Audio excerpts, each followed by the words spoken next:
All right, welcome to the Maniak Cast. I am here with Sinizter. How are you, dude? What's up? All right, so first off, where are you from, man? Well, where I'm from and where I live are two completely different things. For sure. I'm from the East Bay area of California. Good. Oh, really? Yep. And then, but I currently live just outside of Atlanta. How's it there? What do you like better? I definitely like the South better, man, because freaking dude, it's so California is so expensive. I visited last year, and it's so freaking overpopulated. I mean, like just going like one exit seems like takes you like an hour. Yeah. Just to travel one exit in California.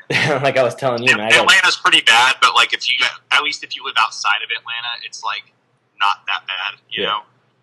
You can actually get from point A to point B in like 10 minutes. Yeah. So how'd you end up moving there? Long story. So the short end of it, I guess, is I was in the Army and I was stationed at Fort Campbell, Kentucky, and I got married while I was in. My wife is from here. Uh-huh. She's from Atlanta, so like as soon as I got out and shit, like she wanted to move back down here. For sure. Obviously, we weren't going to go to California because that shit was way too expensive. So, dude, I hear you, man. I wish I could move out, man. It's bad. Yeah, no, we couldn't afford that shit. So, man, but that shit's like Clout Kingdom over there. Like all the big stars live there. Yeah, but that's the thing. Everybody thinks like you live next door to like movie star and whatnot. SoundCloud Rapper 1 and SoundCloud Rapper 2. Yeah, exactly. But how long were you in the military for, man? 4.5 years. Good deal. Yeah. So, I mean, I can only imagine, like, just the stress and the traumatic experiences you've been through because of that. Like, obviously that has, like, influence on your music today. Yeah. I mean, it definitely has some influence. But I don't know. I think I managed pretty well given, like, given everything. Like, yeah. My upbringing and even the military stuff. I mean, like, I think you get to a point, and it sometimes can take a while, but I think you get to a point where you can just kind of, I guess, like, you just learn to process everything, in a different way, in a more, I guess, in a semi-positive way, as positive as it can possibly get. You know what I mean? For sure, I hear you. And then what are your influences musically? You know what's crazy? I'm like, okay, so I'll just start by saying that I'm obviously a metalhead. For sure. I grew up a metalhead. Yeah. But definitely, like, I've definitely been getting more into like the trap scene recently. Like anything trap, I pretty much dig. Obviously, like death metal and black metal are very, very big influences on. Just across the board, really. Yeah. But I warmed up to the trap scene like earlier this year, and like kind of started picking up like different artists and stuff like that. And I just like because I never really used to listen. I didn't know what, like, it sounds like so stupid to say, but like I didn't know this part of the culture. You know what I mean? I don't even know what the hell you call it. I guess like the SoundCloud rap culture and like even trap culture. I really didn't. I didn't fully understand it, like how big of an impact it has on really, honestly, society. It's a whole entity in itself. It's crazy how it's working just in general. Dude, it's insane, man. Like, and it's honestly, it's crazy how, like, dude, you need like one song and you can just blow up. Yeah. Like, if you have like the visuals, a good video edit, you're good to go. Like it could be like the next big thing, and like you never know. Yeah, you never know. I talk about it with like my producer buddies all the time, and like we're like, man, like, dude, if I kill the video, bro, like this could be the one. Yeah. You know, it's not always it, but for sure. You know, like with the right marketing, you know, because that's the other half of it too. You know, but yeah, you got to have people helping you out for sure with this. As far as like what I guess what influences me, I don't even like to name like rappers. I guess that's one question. Like I get asked that question all the time. Like, yeah. And I hate answering it because it's like there's so many. Then all the comparisons start. Oh well, he said he listens to Zilla Kami, so he's definitely influenced by Zilla Kami. That's why this song sounds just like that. I know. Like, I don't ever want to be compared to another rapper. Like, okay, so I will say like there are rappers that I listen to that I may be like, oh man, he's doing something that sounds like something that would fit me too. For sure. But maybe I'll take what he's doing and like reinvent the wheel on it a little bit. And people get too worked up about that shit because that's how life goes. Like, it doesn't matter what you're talking. You know what I mean? That's how it works. You know what I mean? You're influenced by something and you want to try it. I don't see like you're not straight up copying other motherfuckers. You're just trying to do some people do. I mean, there are. Yeah. We won't get into that, but yeah, for sure. No.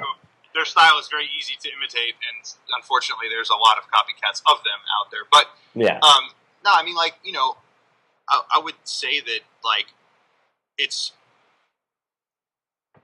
kind of everything has already been done before, at least once. So you're gonna have to, more than likely, especially like in rock and metal, you're gonna have to take something and like switch it up a little bit.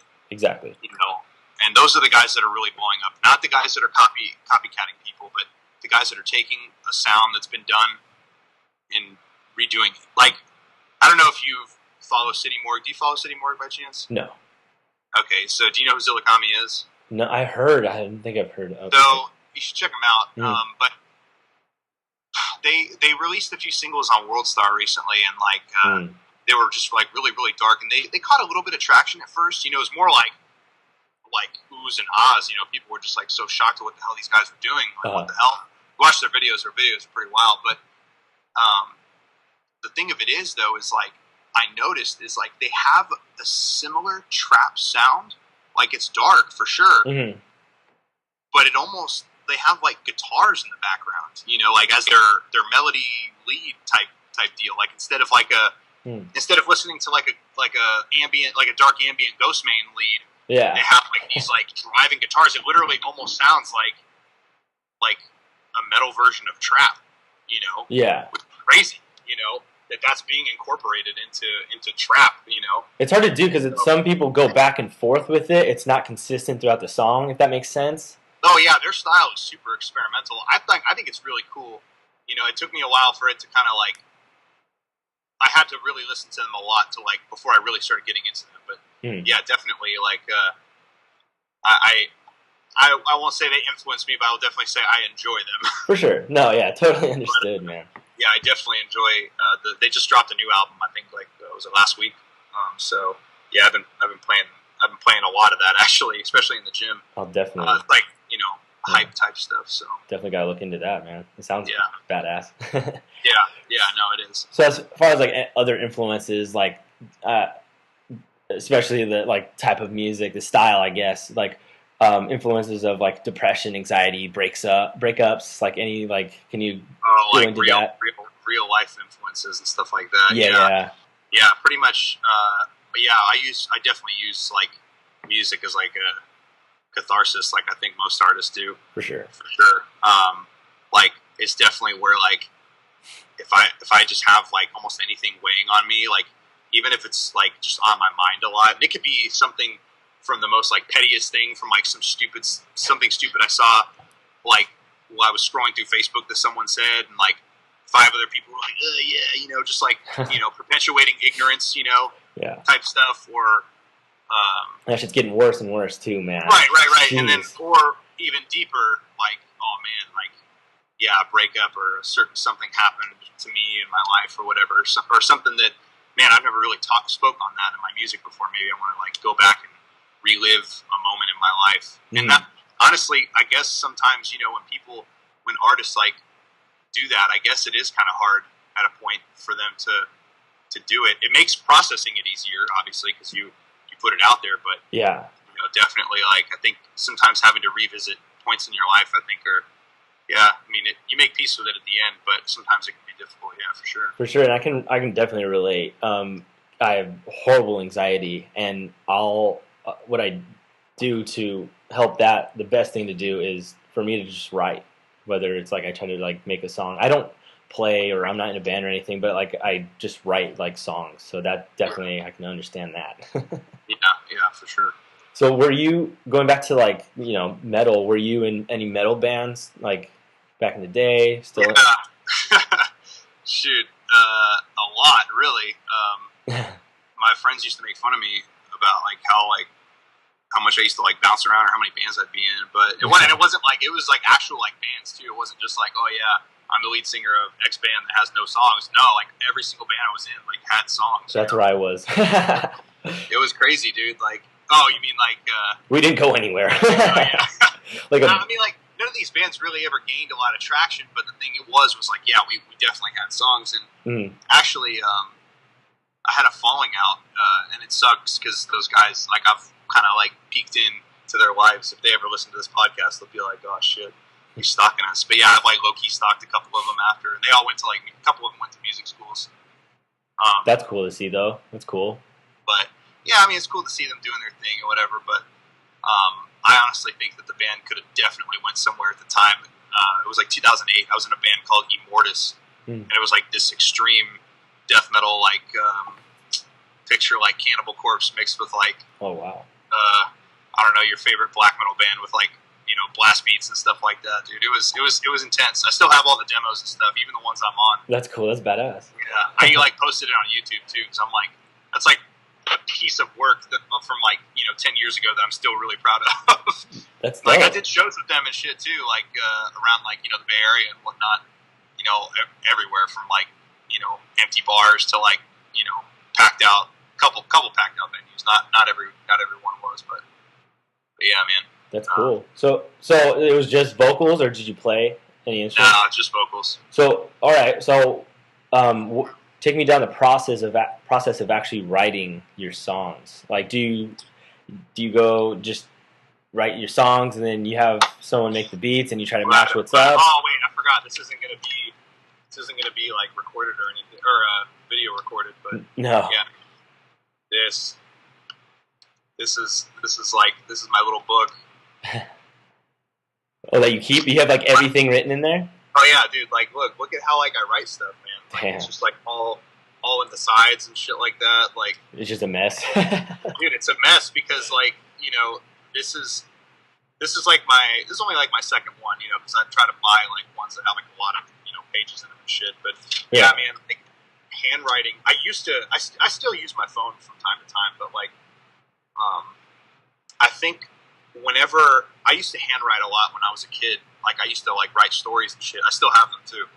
They're in like a binder sitting right here. That's dope.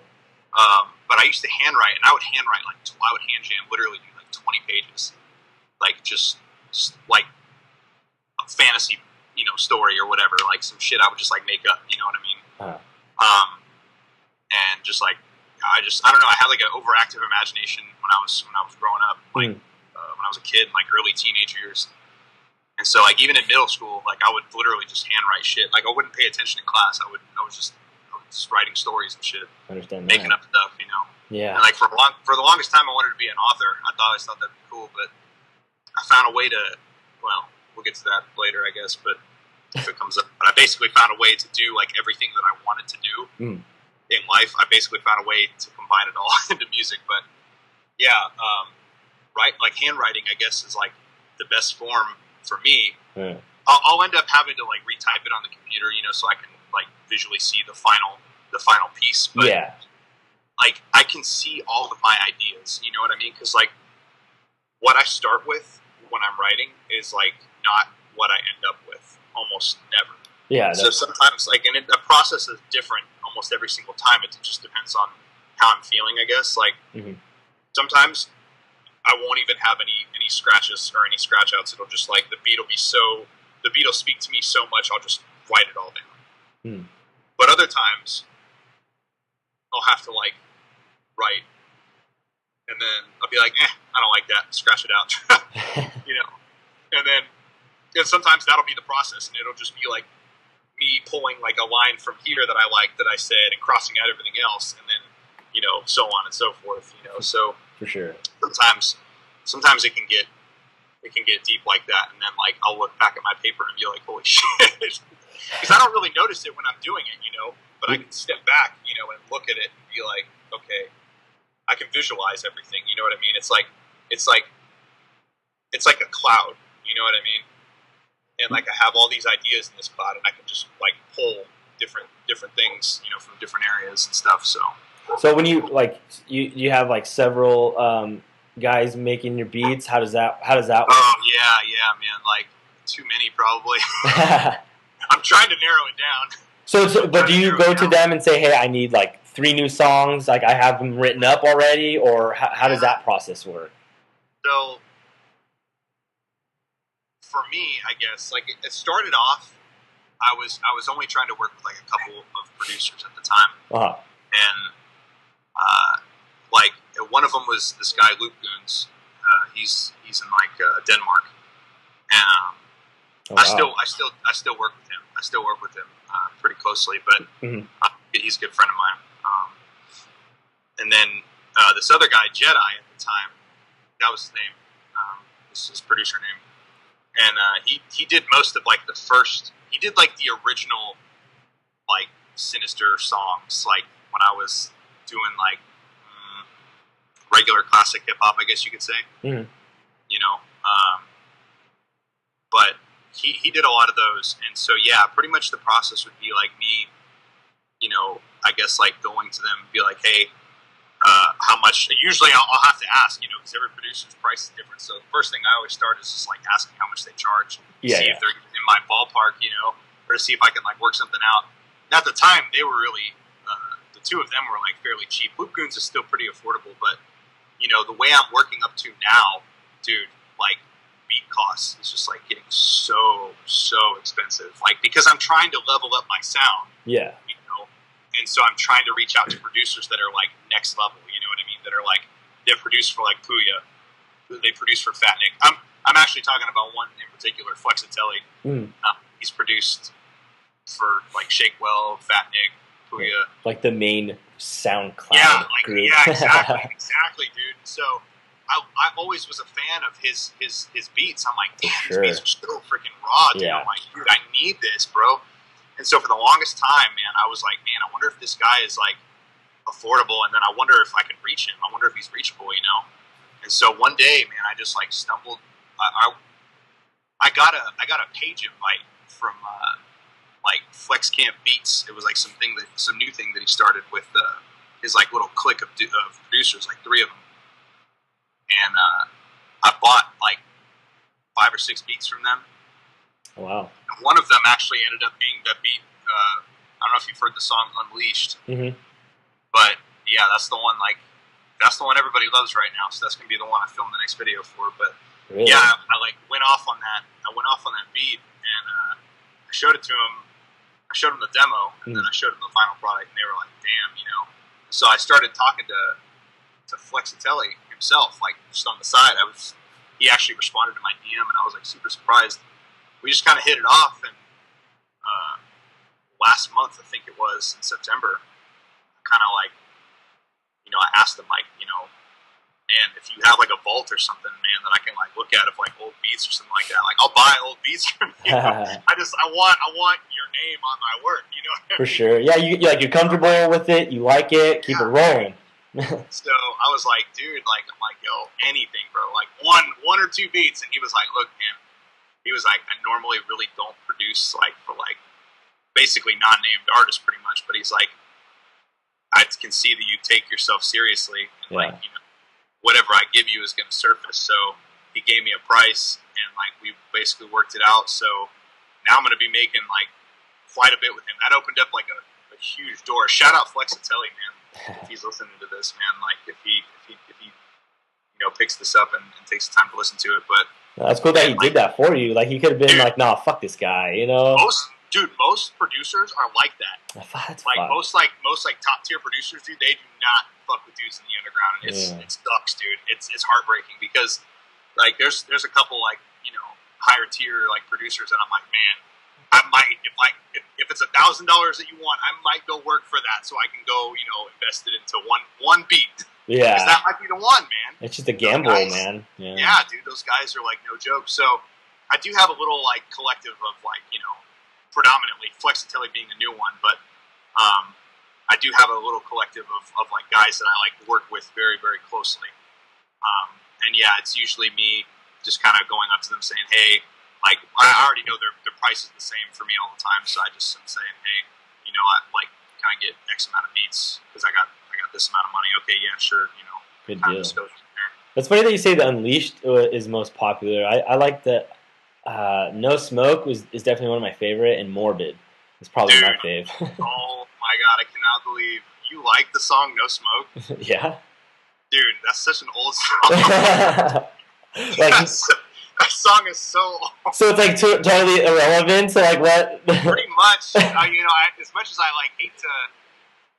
much as I hate to say that, because that song was actually really expensive because of the features that are on it. But yeah. So that song is definitely not like that whole. Did you listen to the Malice album? Yeah, so I just listened to everything you have on Apple Music, at least. Oh, yeah. Okay, at least, I listened on YouTube too, but mainly Apple. Man. Yeah, so the Malice Redo album is actually, in its original form, I released like an EP, and it was Malice Part 1 was what it was called, and it was like 6 tracks. And it was basically the first 6 songs that are on that album, Malice. Yeah. And like I had like 6 other songs that weren't 100% ready, and I was still kind of like iffy if I wanted to put them out or whatever. So No Smoke was one of the ones that it was on the original Malice album, EP, but the problem, like the original EP had a lot of flaws in it. Like that song in particular had, it was like in the hook, it was like offbeat.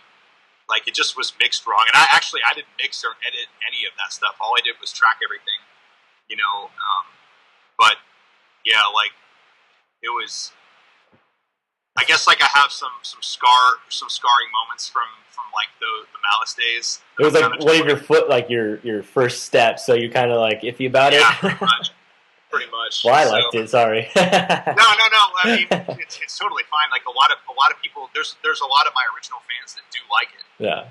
So, but I think that like some of my newer fans will go back and look at that and be like, what the fuck? You'll be like, what is this? Like who are these guys who I've never heard of like on these features, because it's very feature heavy too. Yeah. It's a very feature heavy album. Every single song except for one has a feature on it. So how like with all your features in general, how does that go about? Like other like people around you, like local guys, like who, like how do you go about that? No, I haven't worked with anybody local yet. But yeah, like I guess like so I'm still like I hate being a part of it, but I when I first came in, I was like part of this like Facebook scene, and like it's just a small sect of the underground. You know what I mean? Like they're all like everybody in there is an underground artist. Some of them are higher up than others, like more I guess relevant or whatever. And at the time, this is back in this is just last year in 2017. These guys, a lot of the guys that are on that album were pretty much at their peak in their careers, and I was listening to them a lot of them for like quite a number of years, like probably like 3 or 4 years, and yeah, like I wanted to work with a lot of them because initially they were the guys who kind of like pretty much a lot of the rappers on there were like guys who I guess more or less like influenced me to even start rapping in the first place, kind of thing. And so, yeah, like I look back at that album now, and I say it publicly now too, because I'm just so like, there's a part of me that's just like feels so bad about it. But I look back and I'm just like, man, that album was such a fucking waste of money. Oh, well, yeah, financially, yeah. Yeah, I can see financially, that. it was a huge loss, dude. Like, I'm like, man, like, I can't even look at that album sometimes because I'm just like, that's why I did the redo because, and I remixed and remastered every single song on the album because I was like, I can't let that go to waste. Even if I don't really like it that much, I can't have it go to waste because I invested way too much money into it. But like I said, I look back on it and I'm just like, holy shit! Like, if I would have known what I know now, I would have never have gotten like probably like 90% of those features. Like, I would have just done it completely me. Like, I would have just done the marketing, done my own legwork and stuff. And it's not anything against those artists. It's just like I just spent that much. I invested that much money into other people, you know, to try to get my name out there because I thought that you know. Yeah. I was trying to get fans, but I didn't know, you know, I was ignorant to it, you know, so, and no one ever told me, of course, why would they, that that's not the way to do it, and I'm slowly learning that a lot of these guys, you know, they don't really know how to do it, you know, so, yeah, like a lot of them, that's it. like, you know, I hate to say it, I advertise it to them a lot, like I pitch it to them a lot, like the more I learn, I always try to like, make like a little video and like put it up on my Facebook feed and like hopefully someone sees it and like, you know, takes after it. But that's not always the case. A lot of times they'll agree with me and then like they'll be like, yeah man, just speaking facts, and then they just like, you know, they don't listen. They don't go and apply it. So it's just like, I don't know, it's like I'm talking to a wall, I guess. But I mean it is what it is, but yeah, like I just, you know, try to give pointers and tips and I guess like sometimes it just falls on deaf ears. But that's kind of like a side note, but yeah, I guess like as far as features, Malice is definitely probably my biggest regret. But I say that, and then if I couldn't have what I have now without Malice. Yeah, it's just one of those things. It's just another building block, you know. Yeah, I had to make that mistake, you know, and honestly, like I couldn't go back and redo it. Like even if I could, I would probably do the same thing because like I just didn't know, you know. Yeah.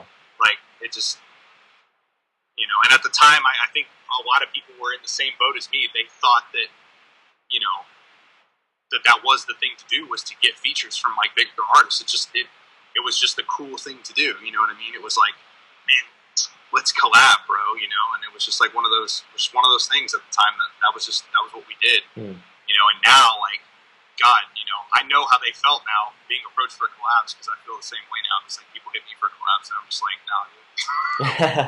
I'm like, hell no. for the most part, I usually say no. So is it the same kind of setup when it comes to like the videos and all that editing?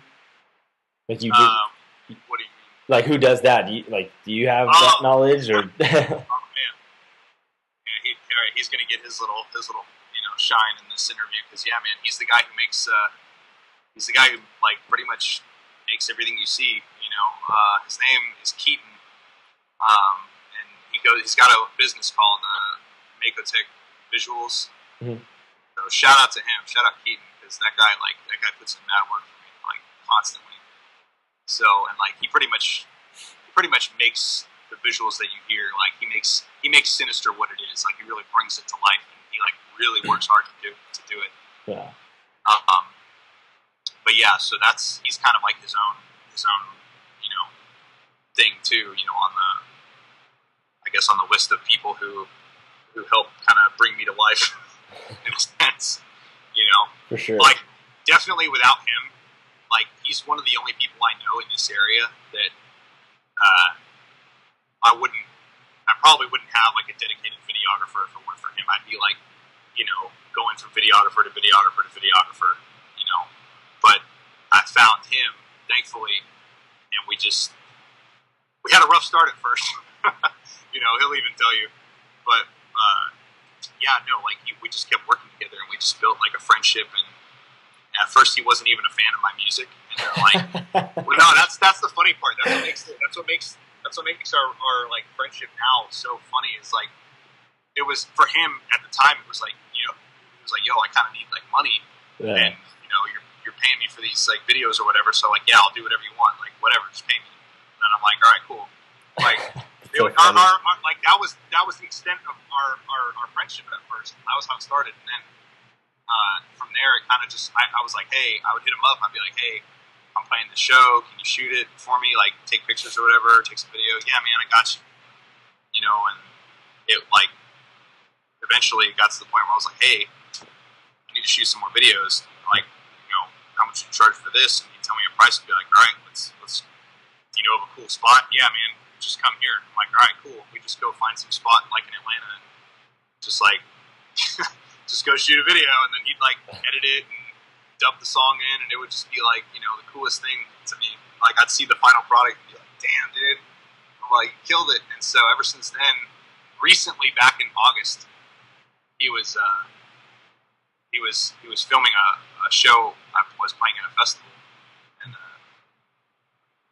he like the show I guess was it was pretty hype. I'm not gonna lie, even for me it was pretty hype. But he was filming it on stage with me, and he was looking back at the footage, and he was telling me, he's like, dude, he's like, I'm not gonna lie, man, like I've grown to become a fan of you, and I'm like, damn. That's so funny. Like, I'm just imagining a guy with a camera, like, looking at you, like, what the heck is this? How it is. Like, look at the music, like, what am I doing? That's how it is. And it's funny because when we film music videos, dude, it's a pretty fun time because we're just like, some of it is goofing off, some of it is just like, hey, maybe if I do this, would that be cool? You gotta have that, though.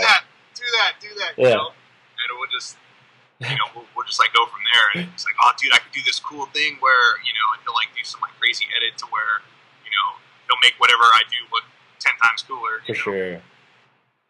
So I think there was one song, I forgot the name, but it sounded like there's a male singer and there's no like feature on it. Are you singing in it? Do you sing at all? No, you're talking about East Coast Horror Story. Yeah. Yes. So that was the first song. That was the first song I ever experimented with singing on. Oh, really? Yeah. So it was the first time I like ever sang on a song ever. Only, or do you have others? Now I think there's others floating around.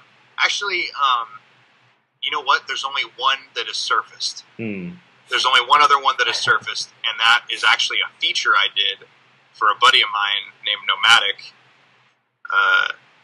He did a song. We used to. Yeah, he actually came up with him. He found me, and we just became really close friends. And we used to shoot songs back and forth. Cool. Just like a forget what I'm trying to say here. It was kind of like no strings attached kind of thing. Like, I fuck with you, you fuck with me. We didn't have to worry about cloud this or cloud that. It was just like, that's cool, man. He fucked with me, I fucked with him, and and like we were just like fans of each other's styles at the time. And like earlier this year, he sent me a beat. It was actually by Loop Goons, and he sent me a beat and was like, "Yo, like, would you mind like doing a song or a verse and a hook for this?" I was like, "Yeah, man." And it was one of my longest verses, and it's a slower song, so I sang on it too. Cool. I don't know anything about singing either, so like I'll just go ahead and say that for the record. So like anything you hear is literally just like my attempt at singing. No, I enjoyed it, and that's why I was wondering. I was like, "There's no, no name on it." I was like, "Is that him?" Yeah. No, it's me. So good deal. That's the funny thing too. Is like a lot of people are like, "I didn't know you could sing." I'm like, "I really technically can't." Like, I don't. I do. I work with what I got. Yeah, for sure. And then going back on that guy, like helping each other out, man. Like we were explaining, like how iffy, like the industry, like that whole scene is. Like that's cool to have, man. That's cool, for sure. So you mentioned a festival. Are you trying to do more? Are you trying to tour? Yeah. So, every year at least for the last couple of years since I started, I've played this festival. It's hosted by this guy out here in Atlanta named Stevie Miles. It's called Beat Made Fest. It's his thing, it's his little his movement is, Beat Made Entertainment, and he's fired this for the last like 3 years in a row.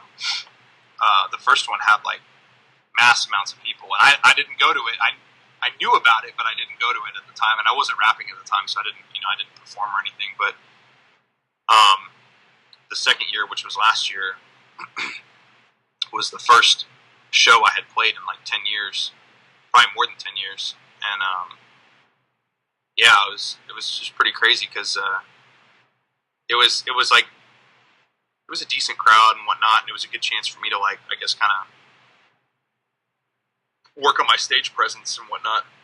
But definitely, I was doing different music back then. I was doing like horrorcore and like classic hip hop and shit like that. And, like, it was just really boring to play. And at a point, like, it kind of sucked. It wasn't lit. It's not what you see now. You know what I mean? Like, it was mostly me, like, standing on stage, like, not jumping around. How big were these festivals? Well, okay, so Beat Made Fest 2 was at kind of a weird location in the middle. I guess, yeah, it was like in the middle of Atlanta. It was like near Georgia Tech, and it was at like this like old rave venue, which sounds pretty lit, right? But like when you walked in, they were like renovating the place, so like we played on like this really, yeah, dude, we played on the inside pretty much. Yeah, it looked like a house, but like it looked like a really big house. But like when you go in, it pretty much looked like a warehouse. But in high school, like those sketchy rave venues, it's saying like, oh, it looks cool from outside, and you walk in, and you're like, oh god. What the heck is this? So, we were playing on like this like really sketchy like plywood stage, and so like even if you jumped, especially like me, like my size, dude, if I would have jumped, like, dude, I might have fallen through the floor. You're just trying to keep the crowd hyped, but you're like tiptoeing. Dude, well, like I said, my music wasn't really that hype back then. You know, like it was very like there were no spots left in a beat. You know what I mean? Like every beat would usually be full of lyrics. You know what I mean? Like, that was just the type of rapping I did back then. I wasn't doing trap, to put it to you that way. Yeah. So, you can hear that when you listen to Malice, you're like, it's definitely not trap. But so like Beat Made Fest 3 though, oh my god, that shit was lit. That shit was pretty lit. Because I had my new songs, a lot of my new songs, and I played them, and in front of that crowd, and the response was super, super well. Good deal. Yeah, so hopefully, given that I stay out here in Atlanta, for however long that lasts, then yeah, definitely I'll always play, Beat Made Fest, as long as he runs it, But man, I'm trying to do every show. Yeah. Every show that has people, because like I don't have like a core fan base, especially out here. I have zero local following, like really. Atlanta's so big. Well, the problem is, and I was talking with a couple of other like Atlanta artists that are bigger than me, and the way they kind of explained it was like people on the East, like in East Atlanta, won't know artists from like the North. And like it's just very, very like the crowd here is very divided, and like if people know you, then obviously they'll come, but like if no one knows like who you are, and like if they don't know the headliner at the very least, dude, no one's gonna show up to that show. Like there's like hardly any local support because it's so divided. Damn. So it's really, really, really hard to I guess like get a good crowd for a show, So the fact that like the Beat Made Fest crowd is there, and Stevie has dedicated fans, that show up to the majority of his shows and stuff, is pretty cool, because at least there's a crowd at the very least, even if they're not, necessarily fans of mine, It's definitely like a secure vehicle for you to use, like with your music. Yeah, for sure. That's cool. Yeah. So, but it's only once a year though, so the rest of the year, pretty much like fending for myself. If I can find a show, cool. If someone wants to book me for like a decent sized show, because that's the other thing, man. Like I don't, at this point in my career, like I take myself so seriously, and like some people think Like, I've had promoters straight up be like, "Well, you got to pay your dues and shit." It's like, dude, like, I've been doing this so long, and like, even I may not have been like under Sinizter for that long, but like my sound and everything that I do is so professional. You have to put me in front of a crowd. Like, the type of music I do demands a crowd at the very least. Even if they're not my fans, there has to be showgoers. I mean, look at your videos, man. You just have this energy, period. Yeah, like, I mean, if you watch the live shows, you know, people are jumping up and down. Yeah. People are moshing. You know, like, shoot. We know I did this, like, well, I guess we'll get to that later, but, you know, I did a show in Orlando, and, you know, the mosh pit, I freaking got punched in the face. You know what I'm saying? Like, while I'm performing, you know? So that's the type of energy I like. That's what I want to see, you know, at my shows, you know, like, where I'm even getting hit. You know what I mean? Hell Like, yeah. I don't always want that to happen, but, you know, it's like, that's how I know that, like, man, you know, they're really feeling this right now, you know? Yeah, to see people move the way they do, especially in a fucking mosh pit, to Yeah. like your music, man, like, that's cool. Yeah, man, and so it's like really special, you know, to like, sometimes I'll even, it depends on how the stage is set up and the floor is set up, but sometimes I'll go down like as close as I can and perform like in or outside of the mosh pit, just so I can feel the crowd's energy, you know, because it, like, I'm a metalhead, man, like, Yeah.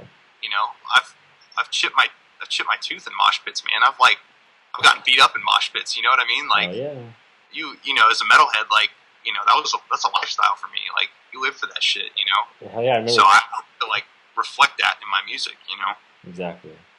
Yeah, I remember coming home, black eyes, bloody nose, mom all pissed Yeah, off dude, at me. like, hardcore shows back in the day used to be fucking crazy in California, dude. Like, insane. Hell yeah. We would be at, like, church venues, dude. And dude, I remember when that was going on, dude. Like, hardcore bands would play at churches and that was stuff. the best, though. Dude, I want to go back to that. I'm like, dude, are you kidding me? I'm like, are these churches stupid?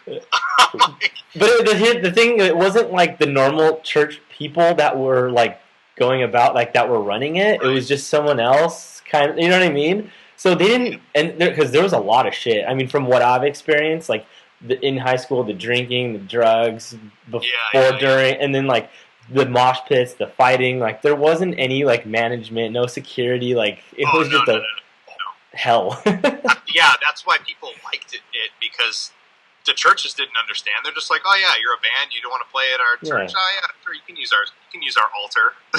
Yes, dude. And it'd be like a metal show, dude, and you'd be like, dude, this is gonna be lit because, like, you know, there's not gonna be anybody here to like manage this shit. Exactly. No, in the Bay Area, they actually they shut that shit down as fast as it started, actually, because the shit got out of hand really quick. Yeah, I don't know. That's the thing. That trend didn't go on for too long. I don't know when it shut down. I kind of stepped out of it like after high school. Like still listen to music. Didn't really go to shows here and there. But yeah, it was pretty brutal. Like especially with the crews around here. Oh yeah. It was bad. Yeah. So besides making amazing music, like what are your other hobbies, man? Oh man, you know, I just did an interview actually for a magazine like a couple days ago, and the same question was asked, and I actually had to stop and think about that for a second. I'm like, what are my hobbies? I play Pokemon Go. Dude, I don't even play Pokemon Go. It's okay. It's pretty pathetic, honestly. Like, well, I mean, I guess it's not pathetic. I shouldn't say that. That's a pretty strong word. But it's pretty sad at a point. Like, I have Fortnite loaded up right now, just like sitting here that I'm just looking at, you know. But like, okay, so like, what I'll do in the morning is like, I know I have a bunch of work that I want to get done music wise, or like I'll have like mixing, like engineering for like other clients that I'll have to do, you know, for people. Yeah. And like, I'll be like, okay, I have to get this, and this, and this done for today, and like, I'm a, you know, work before play kind of guy, you know, because like these people, like, you know, either I know I have to put shit out because I got to meet my own demands, or someone paid me, so, you know, I got to work, you know. So normally I'll schedule out everything for the day or whatever, and then I'll keep Fortnite on as like, I'll look at it every now and again, like, man, I'm gonna play soon. Whenever I get done with this, I'm gonna play. And then 9:00 rolls around, and I'm like, fuck, man. I'm like, the night's kind of young, but I'm also kind of fucking tired, and I just rather sit and watch Netflix or Hulu or some shit. Yeah, for sure. So dude, like, okay, I'm honestly so boring. I'm not even gonna lie, dude. I'm so boring. That's so funny because anybody watch your video, like, this guy's nuts. Dude, you would think like the total opposite. Like, no, I watch Netflix and pet my cat all night. Yeah, dude, I bet you that guy parties so hard, lives life on the edge. Nah, dude, like, I'm so, like, the thing is, man, is I did that when I was in the military. That was my life when I was in the military. You know what I mean? So like, you did party, but now you're sober? Yeah, well, I would say, like, I partied, but like, I had those moments where, like, okay, yeah, hey, everybody's going out to the bar, and like, it would be like a guy's night out, we'd get like trashed or whatever. But and then, like, okay, I also got married really young too, Sure. So that's the other thing too, is like, and like, even my wife now, like, she's more, I guess, like, she's less boring than me. She's the one who's like, it's so weird. Like, we've been married for almost 7 years, and like, oh wow, it's crazy because she was kind of the one who was like, didn't want to do shit. She just kind of wanted to stay home at first, like the first few years we were married, and I was the one who always wanted to go out. And then now I'm like so sucked into like school and like, music, especially, like 100% gunning for it, and like, I'm just so fucking burnt out mentally. By the end of the day, I'm like, I don't want to do anything. I feel you, dude. Trust me. Like, I literally stay inside all the time. Like, the only thing I do that's active is like go to the gym. Yeah. That's all I do. I work construction, so I hear you, dude. Yeah. Okay. Yeah. So you're probably just exhausted, and like, you don't want to do anything, But like, Netflix and chill, bro. Dude, I'm with myself, or just like have my wife, like, we'll just sit there and like watch a show and then just fall asleep, like drinking a glass of wine. Dude, I'm telling you, like, yeah. At heart, bro, we're old souls, bro. Dude, like, you say that all the time. Me and my girlfriend say that shit all the time. Because I'm still like, I'm not 30 yet, so like, I got a few more years before I hit 30. But like, dude, that's just like, I like all the stupid shit that like kids are and like, young adults are doing right now. Like, I already did that, Yeah. So I'm kind of over that, Same. I had that experience when I was like growing up, like even as like a, not even really as like a young teen, dude. Like, just, I guess in the military was where like I really drank, yeah. a lot. Like that, yeah, the whole like party mode, like that's definitely pretty much, like, yeah, where it was like acceptable for me to like, man, I gotta take the edge off, you know what I mean? for sure. Like, let's go fucking, throw a few back, Yeah. like with the boys or whatever, and go watch whatever fight is, tonight or some shit, Yeah. But Well, yeah, man. Good. In all honesty, I'm like, I hate to say it because like I said, at a point, it kind of like, people I'm sure want to hear like, oh man, that guy's doing some crazy shit every day. Nah, man. I'm usually like working like 80% of the time, 75 to 80% of the time, I'm probably working and like really wanting to play Fortnite, but just cannot make time for it. And because like, that's the other thing too. Like, I'm married, right? So like, when I'm all done at the end of the day with my work, I'm like, my wife's getting home from her work, and it's like, all right, yeah, like, let's just chill instead. You gotta put like, some time towards the wifey. Fortnite just goes off, So I'm just like, yeah, I mean, I just don't have time for shit. Yeah, for sure. I hear you, man. So, but my music career and like my marriage is like more worth it than that. You know what I mean? Than like that's so fucking cool, man. around and like doing stupid shit. So yeah, that's cool, man. That's like, cool to hear. Yeah, like I value those things more so than like doing stupid shit. I got a partner I can go do stupid shit with. You know what I mean? Yeah. If I really want to. For sure. Good deal. Yeah, that whole Fortnite thing popped off, man. Dude, that everyone plays that shit. Dude, before I like got back into school again, man, I was like, for this quarter, I was like, dude, all I did was play Fortnite. for like a week straight, all I did was play Fortnite, and then like, now the new season's out and I can't even play it. Just too busy. What are you going to school for, man? I'm finishing up my degree in audio post production. Actually, so, there you go. Cool. Yeah. So, but I'm hand in hand.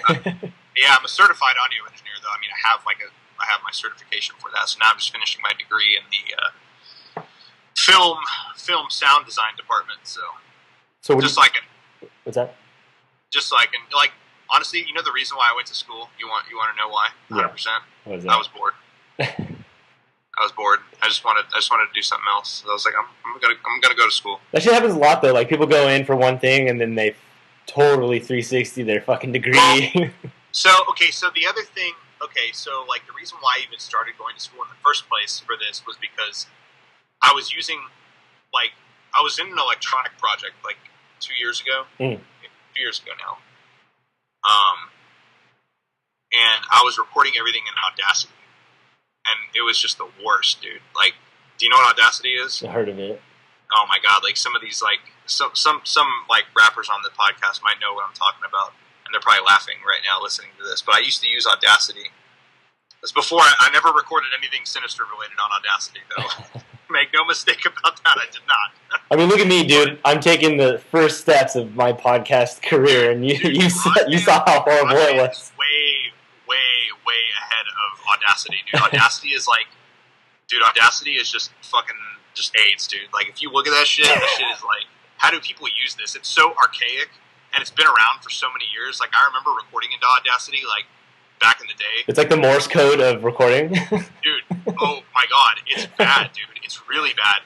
The only reason why Audacity exists is because it's free and it's, easy to use. It's, super user-friendly. And it's just, it's a small little program.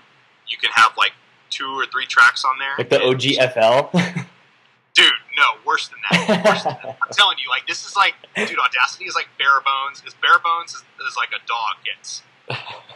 That's how it's literally you record into it and then that's it. And then farts come out of the speakers.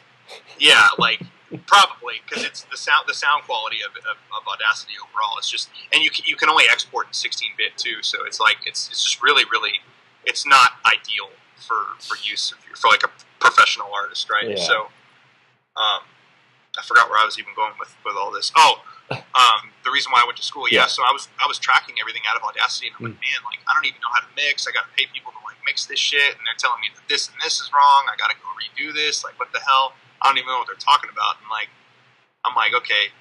My friend told me about this.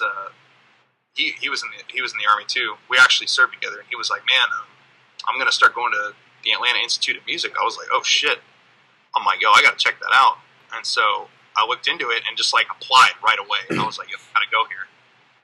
And I went straight into the recording cert, and dude, after the first, actually pretty much during the first quarter I was there, I just immediately switched over to Pro Tools, and it was just it's been, my life has just been so much easier ever since. I hope I get there with this shit. Well, now the thing is too. Now it's I even teach online classes. I'm for private online classes. I'm gonna hit you up, man. Yeah, I'm like a caveman over here trying to start a fire. Dude, well, Pro Tools is limited in some stuff. I mean, Pro Tools can do a lot of stuff. Don't get me wrong, but there are some DAW systems like GarageBand, I guess, that are more ideal. Depending on what you're doing, I guess, But if you're a recording artist, you're trying to be professional and shit, yeah, man, you need something like Pro Tools or Cubase or something good, something solid. You can't be using Audacity and shit. Dude, Audacity, oh my god, I can't even. That shit is I can't even look at Audacity anymore. After I made the jump from that to Pro Tools, I was like, oh my god. I'm like, thank God, dude. I don't know what I would have done if I wouldn't be sitting here talking to you right now if I was still using Audacity. I'll put it to you that way. Dude, I remember in middle school trying to make beat. I think maybe freshman year, trying to make beats on FL, trying to be all cool. Oh, dude, yeah, I used to do that shit too. Yeah, I never see even after going through that. That was one thing I never picked up on was producing, man. And I wish I might even go audit the class because I can, but I might go back and just really try to do it so that I can learn to produce because why not see that side of it?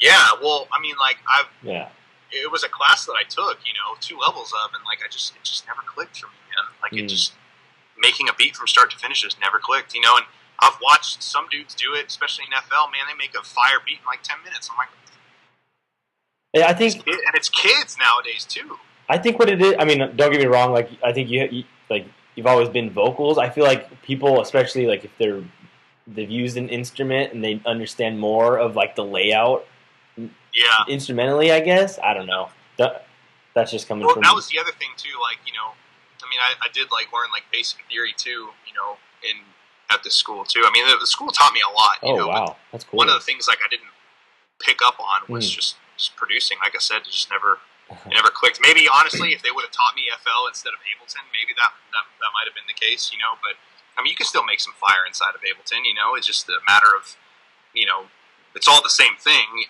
You just, you know, set up differently, you know. So what's the end game on that? Are you going to stay with music, or do you want to do movies? Oh yeah. Oh. I mean, once I finish there, though, like, I mean, you know, then I'm just done. I'll just be, you know, full time pursuing Sinizter like I always have been. Even now, I'm still pursuing it full time, but it's just, you know, doing school on the side is a little something to do, you know. Yeah. No, but I mean, like the end game for school after you get your degree, you're just going to keep staying. Oh yeah, it was just something I wanted to do. I just wanted to go get a degree, just to say I have a degree. Oh, that'd be cool. This is one of those things. Like, I mean, I don't need it. Like, I've actually contemplated dropping out a couple times because it's just like I reached a point, especially in audio post production, it's just not entertaining at all. I'm just like, man, no, I'm not about this life. Like, I'm definitely not going to do this on the outside. But there's some aspects of it that are kind of cool. For sure.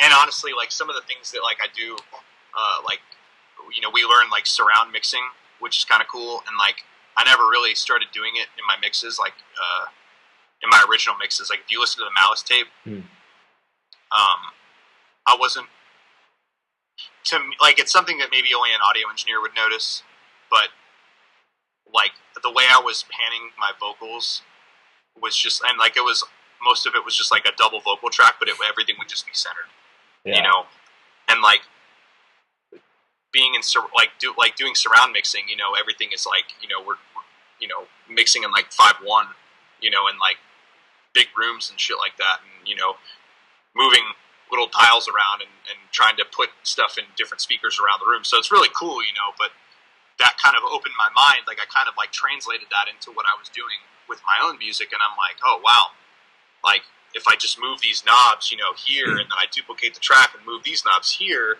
and you know, everything just sounds bigger and fuller, and you know, just doing, you know, putting different effects in different places and stuff like that. You know, everything just sounds more full. Yeah. You know, so it definitely opened my mind to that. You know, it's a whole other side of music that most people don't understand. Like, they listen to a song on the radio and don't understand like the actual music behind it, and that's why, like, oh, sorry, I didn't mean to cut you off. No, go ahead. I was gonna say, like, what you were saying, like, immediately just came into my head. It was like when people sit there and they're like, "This sucks." It's like, dude, do you realize the amount of work that went into this shit? And like, I used to do it too, and like sometimes I still do it. I'll be like, "This is trash," but then I have to like stop and think, like, okay, from an educated standpoint, okay, I see your angle on this, but like, you could do this a little bit different, you know. I don't want to say something full on sucks, you know what I mean? Because somebody did put hard work into that, you know what I mean? Yeah. Like, especially when people say like, "Oh, this video's trash." It's like, dude, are you kidding me? Like, I hate that, dude. Trolls are just, I don't even look at comments, well, it's like, dude. Sometimes some people are dead serious, you know, and it's like, do you know what went into this? Yeah. This shit's getting pathetic, man. Yeah. All right, man. Do you have anything else that you want to bring up? Anything else you want to say to people? Words of wisdom, maybe? Yeah. Well, there's a lot, I guess, but no. The short end of it, no. I mean, like, my new fans, I love them all. I love all you guys. And, like, I wouldn't trade you for anything else in the world. And, like, everything I do, I posted this on my Facebook the other day, but I'll just verbalize it so that everybody can hear it. Everything I do, the example that I try to set is supposed to be a good one, ideally. Like, I turn away drugs. I rebel against everything. Like, everything that is like a societal norm, I say no to, because that's what I want to see. The most cliche thing in the world I've ever heard was be the change that you want to see. But I live that because I literally try to live out the changes that I want to see. So that's why I don't do drugs. That's why I don't do like stupid shit. That's why I don't crutch off of depression. And I want my listeners to know that I have every reason under the sun to be depressed and to drink and to do drugs. And not that it would be acceptable, but if anybody has that right to live like a lifestyle like that, it would be me. But I don't. I choose not to. And like, I understand like depression sometimes can be deeper. Sometimes it is like an imbalance. Sometimes you just can't control it. But like, for the people that are like, for the people that don't suffer from that specifically, and they suffer from like, you know, just like being a sad person, and they just, you know, from like a girl broke your heart or something like that, and they're just moping about it, and it's okay to do that, but you have to pick yourself up after a while, and you have to progress. You have to keep moving and keep fighting, you know, until you die. You have to keep fighting, and I encourage everybody to do that. And like, don't get sucked into what someone says is cool. You know, it's not. And that's, like I said, as cheesy as it sounds, like that's why I am the way that I am, and that's my overall message. You just heard it. That's what I want for people. I wish and I hope that people will hear this like 10 years from now. They'll be listening to the original podcast, the very first Sinizter interview, and they'll hear me saying that, because I'm still like, the message will always be this. It'll always be the same. Man, that's badass. That's pretty freaking cool. That's awesome, man. Well, thank you very much for doing this and being patient with me. Yeah, man. Thank you. Of course. Yeah, man. All right. So go play some Fortnite. Yeah, I might. I might. All right, man. Thank you so much. Yeah, man. Thank you. All right, man. See ya.